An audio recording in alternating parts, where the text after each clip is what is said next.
তো গাইস তিশাব তরকারি রান্না করছে দেখুন।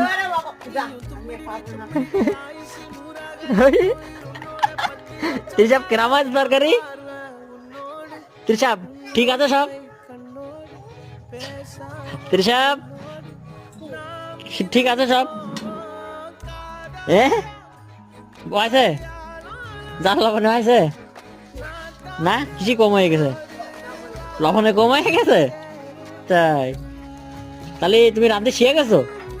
হ্যাঁ ব্যাড বয়, রাঁধতে শিখে গেছো? লবণ কম হয়ে গেছে তো লবণ লবণ ওই ডাব্বা ধরে দিতে পারবে না নাকি? ওই যে তার কাছে কিন্তু লবণ দেওয়া হয়ে যাচ্ছে, লবণ কম আছে দিস হিসাব লবণ দিচ্ছে বুঝে ধরনের কাটিয়ে